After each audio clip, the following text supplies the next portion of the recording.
Voltamos com o Gente em Destaque. Hoje eu converso com o advogado e escritor Rodrigo Cabreira. Essa sua escolha pelo direito se deu também por conta do seu pai, não? Foi muito influenciado por ele, porque eu saí do seminário e fiquei meio sem saber o que eu ia fazer.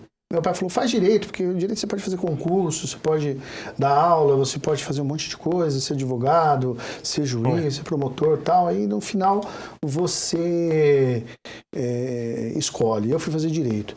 Mas no primeiro dia de faculdade eu já sabia que eu ia ser advogado. O que te deu esse clique aí? Eu acho que o compromisso com a liberdade. Eu sempre fui uma pessoa que preza muito a liberdade. E juiz, ele tem que fazer 90 sentenças por semana, tem o Conselho Nacional de Justiça que pega no pé, ele não pode fazer nada, ele perde um pouco da liberdade, tem que ter uma vida muito discreta, muito contida, não pode fazer determinada coisa, a corregedoria pega no pé, inclusive da postura. E o advogado não, o advogado é mais livre de pensamento, de ato. O juiz cumpre a lei, o advogado interpreta. Então a liberdade do advogado é maior. Né? Você falou da liberdade aí, daqui a pouco a gente vai falar sobre o Nelson Rodrigues, né, que é o seu patrono. E ele tem a célebre frase dele ali, que a liberdade é mais importante que o pão, né? É verdade. E você começou falando da faculdade de Direito, você disse que depois que saiu do seminário, você fez seminário há quanto tempo?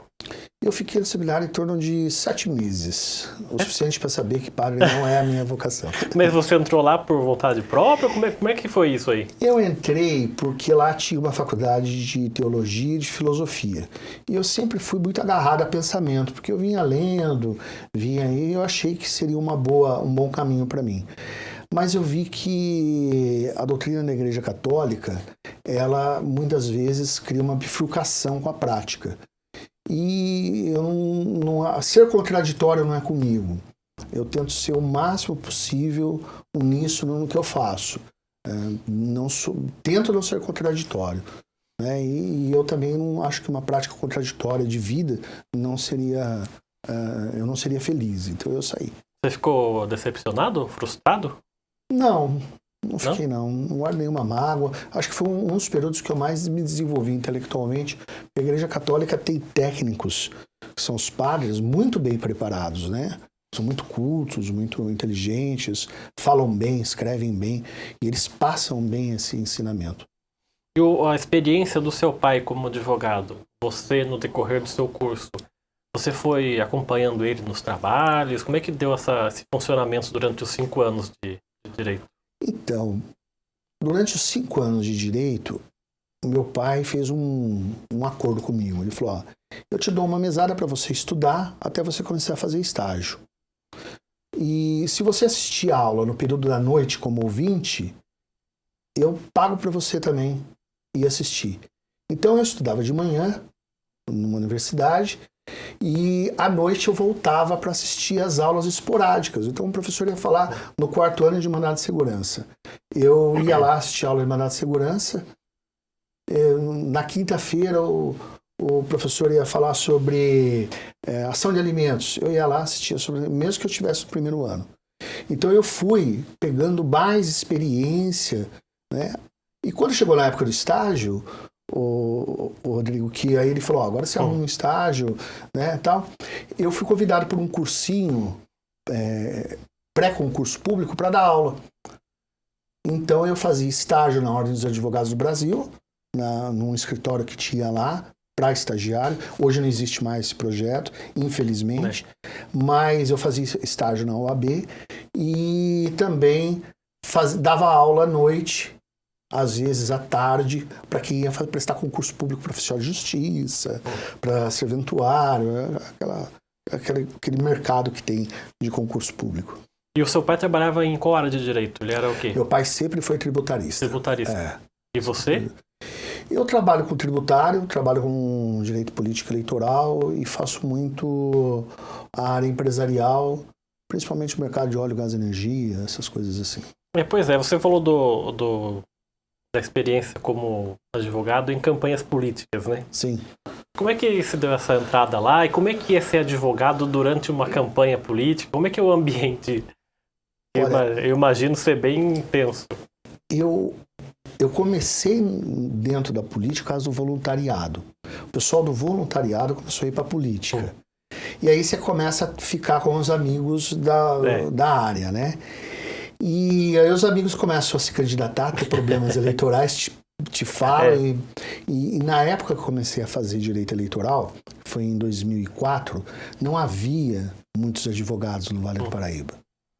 Então eu peguei um mercado muito virgem para advogar, né? E para mim foi muito bom, financeiramente, de aprendizado, tudo.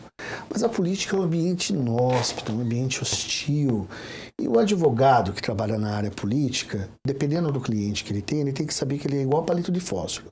Ele é o primeiro a queimar, a ser queimado e descartado pelo cara. Então, para mim, esse ambiente começou a não servir mais. E aí eu voltei à área empresarial, mas foi muito boa meus aprendizados na política. Mas você participou de campanhas para vereadores, prefeitos? Eu participei da campanha de vereador, prefeito, governador. Eu só não fiz presidente. E tem alguma diferença ou não? Tem diferença. As pessoas que concorrem são diferentes. O grau, às vezes, de competitividade e hostilidade é muito maior. Você tem alguma história que você possa contar pra gente desse período de campanhas políticas? Olha, uma vez eu fui para Santa Rita do Sapucaí, eu acho que foi. E eu ia, na época era tudo de papel, e eu ia representar fazer uma representação contra um prefeito, porque ele estava tendo abuso do poder político. Quando eu cheguei na cidade, o cartório eleitoral era uma casa e no fundo de um terreno, antes tinha assim, uns 100 metros de gramado com planta e um cadeado no portão. E eu chamava e ninguém atendia, batia palma, ninguém atendia. Era num domingo, e a Justiça Eleitoral funciona nesse período. Eu fui no fórum, falei com o juiz plantonista, o juiz foi lá também, e a oposição tinha trancado o portão com cadeado pelo lado de fora, e nenhum serventuário pôde entrar naquele dia, até chamar um chaveiro para arrebentar o negócio e tal. Porque você nunca foi convidado para ser candidato a alguma coisa? Não, eu acho que eu nem tenho perfil para isso. Nunca teve vontade? Não, também não. O pessoal fala, você vai ser candidato, mas eu acho o seguinte, a vida do candidato ela é extremamente cruel com ele. Todo mundo que passa por um cargo público envelhece muito. Pega o Barack Obama, envelheceu. Você pega o Temer não, porque ele já era caquético, né? Mas você pega todo mundo que passou pela vida pública e envelheceu muito. Porque exige muito da pessoa. E exige um comprometimento de retidão que a imprensa latino-americana ela não tem um compromisso assim, de exaltar, né?